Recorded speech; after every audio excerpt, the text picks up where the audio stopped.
नमस्कार। आज सुनिए शहादत हसन मंटो की लिखी कहानी उसका पति।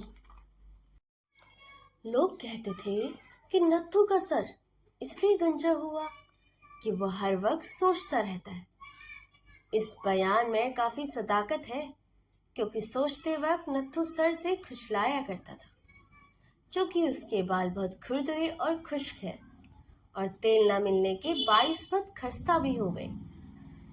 इसलिए बार बार खुजलाने से उसके सर के दरमियान हिस्सा बालों से बिल्कुल बेयास हो गया। अगर उसका सर हर रोज धोया जाता तो ये हिस्सा जरूर चमकता, मगर तेल की जमादती के बाइस उस हाल की हालत बिल्कुल उस तवे सी हो गई है जिस पर हर रोज रोटियां पकाई जाए मगर उसे साफ ना किया जाए।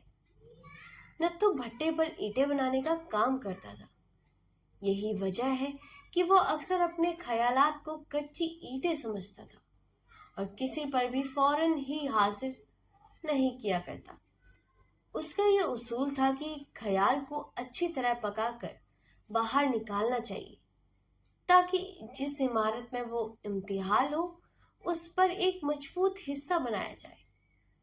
गांव वाले उसके ख्यालात के कद्र करते थे और मुश्किल बात में उससे मशवरा भी लिया करते, लेकिन इस कदर हौसला अफजाई से नथु अपने आप को अहम नहीं समझने लगा था। जिस तरह गांव में शंभू को काम हर वक्त लड़ते झगड़ते रहना था, इसी तरह उसका हर वक्त दूसरों को मशवरा देना रहता। वो समझता था कि वह हर शख्स सिर्फ एक काम के लिए पैदा होता है। चुना से शंभू के बारे में चौपाल पर जब कभी जिक्र छिड़ता तो वो हमेशा यही कहा करता, खाद कितनी बदबूदार चीजों से बनती है, पर खेतीबाड़ी उसके बना हो ही नहीं सकती। शंभू के हर सांस में गायों की बास आती। ठीक है, पर गांव की चहल पहल और रौनक भी उसी के दम से कायम है। अगर वो ना होते तो लोगों को कैसे मालूम हो कि गालियां क्या होती हैं।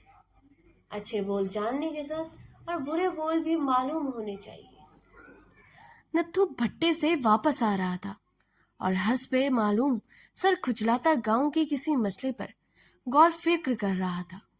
लालटेन के खंबे के पास पहुंचकर उसने अपना हाथ सिर से अलाहिदा किया, जिसकी उंगलियों से वे बालों पर एक मैला भरा गुच्छा मरोड़ रहा था। वो अपने झोंड पड़े के ताजे लिए हुए चबूतरों की तरफ बढ़ने ही वाला था कि सामने से उसे किसी ने आवाज दे दी। नत्थू पलटा और अपने सामने वाले झोंपड़ी की तरफ बढ़ा, जहां माधव उसे इशारे से बुला रहा था। झोपड़ी के छज्जे के नीचे चबूतरे पर माधव, उसका लंगड़ा भाई और चौधरी बैठे हुए थे। उनके अंदाज से नाश्तिस से ऐसा मालूम होता था कि वे कोई निहायत ही अहम बात सोच रहे थे। सबके चेहरे कच्ची ईंटों के मानित पीले थे। माधव तो बहुत दिनों का बीमार दिखाई देता था। एक कोने में तकाचे के नीचे रूपा की माँ भी बैठी हुई थी। गलीच कपड़ों में वो मैले कपड़ों की एक गठरी दिखाई दे रही थी। नत्थू ने दूर से ही मामले की नजाकत महसूस की और कदम तेज करके उनके पास पहुंच गया। अब माधव ने इशारे से उसे अपने पास बैठने को कहा। नत्थू बैठ गया और उसका एक हाथ गैर इरादवी तौर पर अपने बालों के उस गुच्छे की तरफ बढ़ गया, जिसकी जड़ें काफी हिल रह चुकी थी। अब वो उन लोगों की बातें सुनने के लिए बिल्कुल तैयार था। माधव उस वक्त अपने को बिठाकर खामोश हो गया, मगर उसके कपकपाते हुए होंठ साफ जाहिर कर रहे थे कि वे कुछ कहना चाहता है, लेकिन फौरन नहीं कह सकता। माधव का लंगड़ा भाई भी खामोश था और बार बार अपनी कटी हुई टांग के आखिरी टुंड-मुट्ठ हिस्से पर, जो गोश्त का एक बदकशल लोथड़ा सा बना हुआ था, हाथ फेर रहा था। रूपा की माँ तकाजे में रखी हुई मूर्ति के मानित गूंगी बनी हुई थी और चौधरी अपने मूछों को ताऊ देना भूलकर जमीन की लकीरें बना रहे थे। नत्थू ने खुद ही बात शुरू की तो माधव बोला, नत्थू, बात यह है कि बात यह है कि अब मैं क्या तुम्हें बताऊं कि क्या बात है। मैं कहने के काबिल ही ना रहा। चौधरी, तुम ही जी कड़ा करके सारा किस्सा सुना दो। नत्थू ने गर्दन उठाकर चौधरी की तरफ देखा, मगर वो कुछ ना बोला और जमीन पर लकीरें बनाता रहा। दोपहर की उदास फिजा बिल्कुल खामोश थी। अलबत्ता कभी कभी चीजों की सुनाई देती थी। और जोन पड़े के दाहिने हाथ घूरे पर जो मुर्गा कूड़ेदान पर कुरेद रहा था, कभी कभी उस किसी मुर्गे को देखकर बोल उठता था। चंद लम्हात में एक झोपड़े के छनीजे के नीचे सब खामोश रहे और नत्थू मामले की नजाकत अच्छी तरह समझ गया। रूपा की माँ ने रूनी आवाज में कहा, मेरे फूटे भाग, उसको तो जो कच्चा चढ़ना था उजड़ी, मुझ अभागिन की सारी दुनिया बर्बाद हो गई। क्या अब कुछ नहीं हो सकता? माधव ने कंधे हिला दिए और नत्थू से मुखाताब होकर कहा, क्या हो सकता है भाई? मैं ये कलंक का टीका अपने माथे पर लगाना नहीं चाहता। मैंने जब अपने लालू की बात रूपा से पक्की की थी तो मुझे ये किस्सा मालूम नहीं था। अब तुम लोग खुद ही विचार करो कि सब कुछ जानते हुए मैं अपने बेटे का ब्याह रूपा से कैसे कर सकता हूँ। ये सुनकर नत्थू की गर्दन उठी। फिर शायद ये पूछना चाहता था कि लालू का ब्याह क्या हो गया, कि रूपा लालू के काबिल नहीं रही। वो रूपा और लालू को अच्छी तरह जानता था और सच पूछो तो गांव में हर शख्स एक दूसरे को अच्छी तरह जानता है। वो कौन सी बात थी जो उसे इन दिनों के बारे में मालूम ना थी? रूपा उसकी आंखों के सामने फूली फली बड़ी और जवान हुई। अभी कल की ही तो बात थी कि उसने मेरे उस गाल पर एक जोर का थप्पा भी मारा था और उसको इतनी मजाल ना हुई कि जो भी करे। हालांकि गांव के सब छोकरे गुस्ताख थे और बड़ों का बिल्कुल अदब न करते। रूपा तो बड़ी भोली भाली लड़की थी, बातें भी बहुत कम करती और उसके चेहरे पर कोई ऐसी अलामत न थी जिससे ये पता चलता कि वे कोई शरारत भी कर सकती है।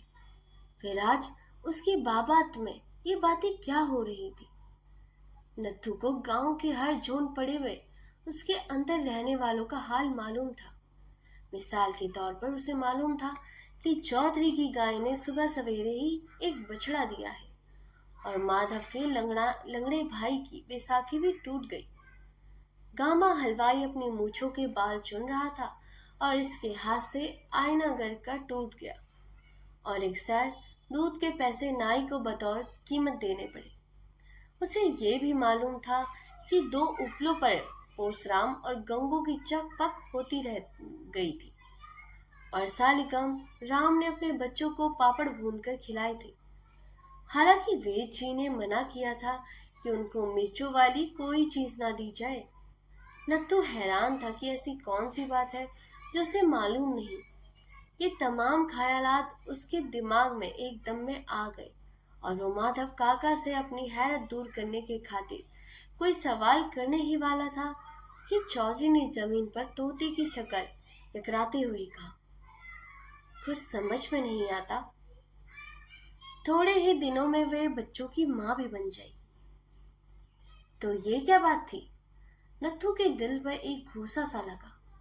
उसे ऐसा मालूम हुआ कि दोपहर की धूप में उड़ने वाली सारी चीजें उसके दिमाग में घुसकर चीखने लगी है। उसने अपने बाल तेजी से मरोड़ने शुरू कर दिए। माधव काका नत्थू की तरफ झुका और बड़े दुख और भरे लहजे में उसने कहने लगा, बेटा, तुम्हें ये बात तो मालूम है कि मैंने अपने बेटे की बात रूपा से पक्की की थी। अब मैं तुमसे क्या कहूँ, जरा कान इधर लाओ। उसे हौले से नत्थू के कान में कुछ कहा और फिर उसी लहजे में कहने लगा, कितनी शर्म की बात है, मैं तो कहीं का ना रहा। ये मेरा बुढ़ापा और जानलेवा दुख। और लालू को बताओ कितना दुख होगा। तुम ही इंसाफ करो कि लालू की शादी अब से ही हो सकती है। लालू की शादी तो एक तरफ रही, क्या ऐसी लड़की हमारे गांव में रह सकती है? क्या इसके लिए यहाँ कोई जगह है? नत्थू ने सारे गांव में एक ताईराना नजर जारी की और उसे ऐसी जगह नजर न आई जहाँ रूपा अपने बाप समेत सह सकती है। अलबत्ता उसका झोपड़ा था जिसमें वे चाहे किसी को भी रखता। पिछले बरस में उसने कौड़ी भी उन्हें पनाह ना दी। हालांकि सारा गांव उसे रोक रहा था और उसे डरा भी रहा था कि देखो ये बीमारी बड़ी अछूत वाली होती है, ऐसा ना हो कि तुम्हें चिमट ले जाए। लेकिन वो अपनी मर्जी का मालिक था। उसने वही किया जो उसके मन में अच्छा था। कौड़ी उसके घर में पूरी 6 महीने रह गई और मर गई, लेकिन उसे बीमारी बिल्कुल ना लगी। अगर गांव में रूपा के लिए कोई जगह ना रहे तो क्या इसका मतलब यह था कि उसने मारी मारी फिर दे न जाए? हरगिज नहीं। नथु का इस बात का कायल नहीं था कि दुखी पर और दुख की लात दिया जाए। उसके झोंपड़े में हर वक्त उसके लिए एक जगह थी। वो 6 महीने तक एक कौड़ी की तीमारदारी कर सकता था और रूपा कौड़ी तो नहीं थी। कौड़ी तो नहीं थी, ये सोचते हुए नत्थू का दिमाग एक गहरी बात सोचने लगा। रूपा कौड़ी नहीं थी, इसलिए वो हमदर्दी की ज्यादा मुत्तहिक भी नहीं थी। उसे क्या रोक था? कुछ भी नहीं, जैसा कि ये लोग कह रहे थे। वो थोड़े ही दिनों में बच्चे की माँ बनने वाली थी। पर ये भी कोई रोग है? और क्या माँ बनना कोई पाप है? हर लड़की औरत बनना चाहती है। हर औरत माँ उसकी अपनी स्त्री माँ बनने के लिए तड़प रही है। वो खुद ये चाहता था कि वो जल्दी माँ बन जाए।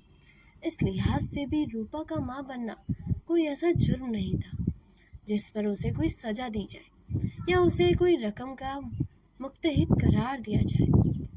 वो एक के बजाय 2 बच्चे जने, इससे किसी को क्या बिगड़ता है? वो औरत ही तो थी, मंदिर में गड़ी हुई देवी तो थी नहीं। और फिर ये लोग ख्वाह मखवाह क्यों अपनी जान हलाकान कर रही है? माधव काका के लड़के ने उससे शादी होती तो भी कभी न कभी बच्चा तो जरूर पैदा होता।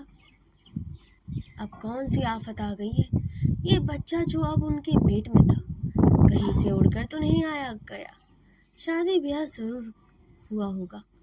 ये लोग बाहर बैठे आप ही फैसला कर रहे हैं और जिसकी बाबत फैसला हो रहा है उससे कुछ पूछते ही नहीं। गोया वो बच्चा नहीं बल्कि ये खुद जन रहे हैं। अजीब बात थी। और फिर उनको बच्चे की क्या फिक्र पड़ गई? बच्चे की फिक्र ये तो माँ करती है या इसका बाप।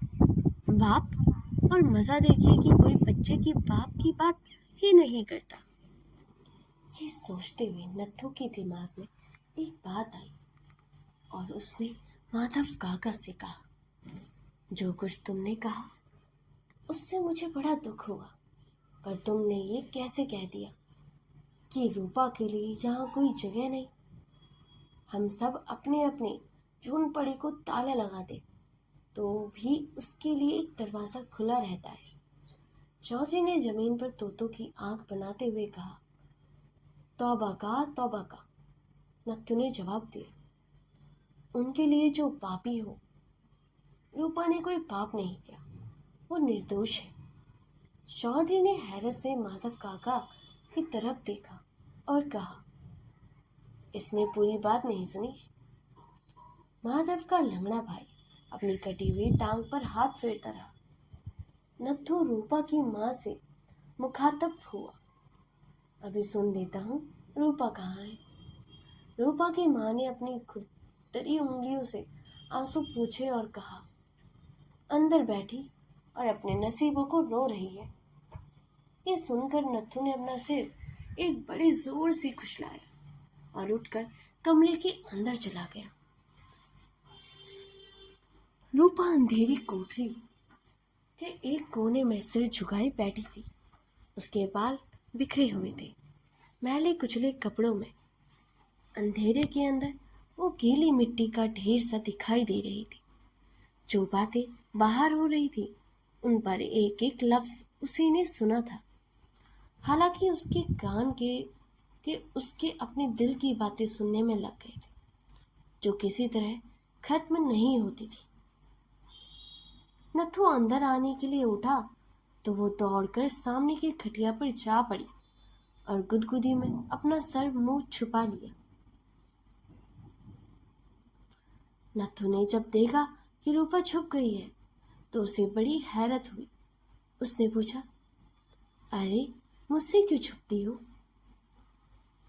रूपा रोने लगी और अपने आप को कपड़े में और लपेट लिया। वो बगैर आवाज के रो रही थी, मगर नत्थू को ऐसा महसूस हो रहा था कि रूपा के आंसू उसके तपते हुए दिल पर गिर रहे थे। उसने गुदगुदी के उस हिस्से पर हाथ फेरा जिसके नीचे रूपा का सर था और कहा, तुम मुझसे क्यों छुपती हो? रूपा ने सिसकियों में जवाब दिया, रूपा नहीं, छुपती नत्थू। वो अपने पाप को छुपा रही थी। नत्थू उसके पास बैठ गया और कहने लगा, कैसा पाप? तुमने तो कोई पाप नहीं किया, और अगर किया भी हो तो उसे छुपाना चाहिए। ये तो खुद एक पाप है। मैं तुमसे सिर्फ एक बात पूछने आया हूं। मुझे ये बता दो कि किसने तुम्हारी सदा हंसती आंखों में ये आंसू भर दिए? किसने इस बाली उम्र में तुम्हें पाप और पुण्य के झगड़े में फंसा दिया? मैं क्या कहूं? रूपा ने ये कहकर गुदड़ी में एक और सिमट गई। नत्थू बोलता था और रूपा को ऐसा महसूस होता था कि कोई उसे इकट्ठा कर रहा है, उसे सुकेड़ रहा है। नत्थू ने बड़ी मुश्किल से रूपा के मुंह से कपड़ा हटाया और उसको उठाकर बिठा दिया। रूपा ने दोनों हाथों में अपने मुंह को छुपा लिया और जोर जोर से रोने लगी। जब जोर जोर से रोना शुरू कर दिया, इससे नत्थू को बड़ा दुख होने लग गया। एक तो पहले उसे ये चीज सता रही थी कि सारी बात उसके जहन में मुकम्मल तौर पर नहीं आती, और दूसरे रूपा उसके सामने रो रही थी। अगर उसे सारी बात मालूम होती तो वे उसके ये आंसू रोकने की कोशिश कर सकता था जो मैली गुदड़ी के जज्ब हो रहे थे, मगर उसको सिवाय इसके कि और कुछ मालूम नहीं था कि रूपा थोड़े ही दिनों में बच्चे की मां बनने वाली है। शेष कहानी अगले भाग में। कहानी सुनने के लिए बहुत बहुत धन्यवाद।